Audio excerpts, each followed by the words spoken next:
રામ રામ ભાઈઓ, તમું ભાળીરા છે ઝાબલ આવ્યું અને હું છે ભૂપેન્દ્રસિંહ નાયક.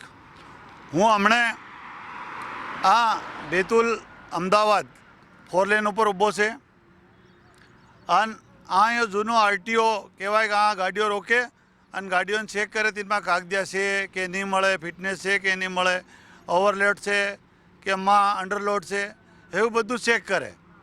એવું કરતાં કરતાં આજ ઘણા વર્ષ થઈ ગયા અને ઘણા વર્ષથી આ કામ ચાલતેલો. તો હાવ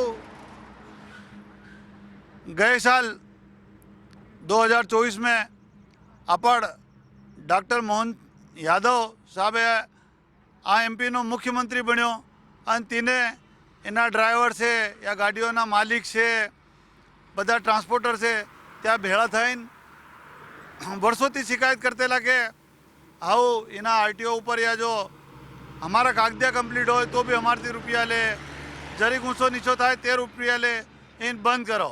તેની વાત સારું ડૉક્ટર મોહન યાદવે એને દિમાગમાં લેતી ખુશીઓ વિચાર્યો અને 20 જુલાઈ 2024 એને બધા એમપીમાં જેટલા બી રાજસ્થાન છે, મહારાષ્ટ્ર છે, જેટલી બી બાર્ડરો લાગે ત્યાં બધા આરટીઓ બંધ કર્યા અને એમ કર્યો કે એના બધી જગા 5.5 ચેક પોઈન્ટ લાગે છે.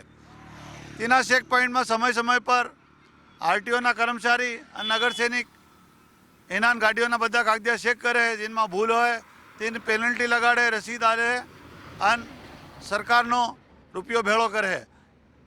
યો બધું ઠીકઠાક ચાલતેલું, પણ આ પેટ્રોલ બોર્ડર આરટીઓ પર 2 મહિના પહેલું એક નવા આરટીઓ સાહેબ આવ્યા. તેને આ સરકારી તો થોડા કર્મચારી હતા, પણ તેની સાથે તેના ખુદના મનખું લઈને આવ્યો અને ત્યાં રોડ પર ઊભા રહી અને ચેક કરતેલા. ગાડીઓ રોકે તેનાથી ચેક કરે અને રૂપિયા લે. એની વશમાં એટલા મનખું આવે કે રોડ ઉપર હાથ દે કરે. ઘણી વખત ઘણા અમારા આદિવાસી ભાઈઓ સમજાડ્યા કે યાર તમે એમ મત કરો કે એના ગાડી ગોડીએ ઠોકે જાઓ. અને આજ એવો ને એવો થઈ ગયો. આજ સવારે 10 વાગે અહીં આપણા એમપીથી ગુજરાત જાતેલી 2 મોટી ટ્રકીઓ તેને રોકવાના ચક્કરમાં આ આરટીઓ ઉપર એક ખાવો બનાવે તેવો કર્મચારી હતો, તેઓ એની ગાડી ઉપર સપેટાઈને મરી ગયો. તેના બાદ આ જેટલા બી પહેલાં આરટીઓ સાહેબના લાવેલા મનખું હતા ત્યાં નાહી ગયા, બધા સરકારી કર્મચારી હતા ત્યાં ડરના મારે નાહી ગયા અને યો કેસ થઈ ગયો. હાઉ એમ વિચાર કરવું છે કે સરકાર આરટીઓ બંધ કરે અને પાસે એવી રીતે પાછો વસૂલી કરે, તો હવે એની કરતાં ત્યાં બંધ નહીં કરતા તેઓ તાજું હતું.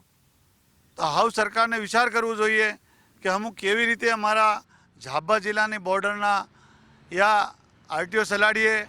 અમારો આદિવાસી જિલ્લો છે ત્યાં રાતે એના આરટીઓના જો લાવેલા મનખું છે ત્યાં આંખો ઉપર બેટરી મારે પહેલાં ડ્રાઈવર અંજવાઈ જાય ત્યાં એક્સિડન્ટ થઈ જાય. પણ હાઉ સરકારનો નિયમ છે, સરકારના યા કરેલા છે. હવે સરકારને એના એક્સિડન્ટ બાદ શું કાર્યવાહી કરે એ ભાળવું પડે. બન્યા રહીજો ઝાબા લાઈવ હાથે.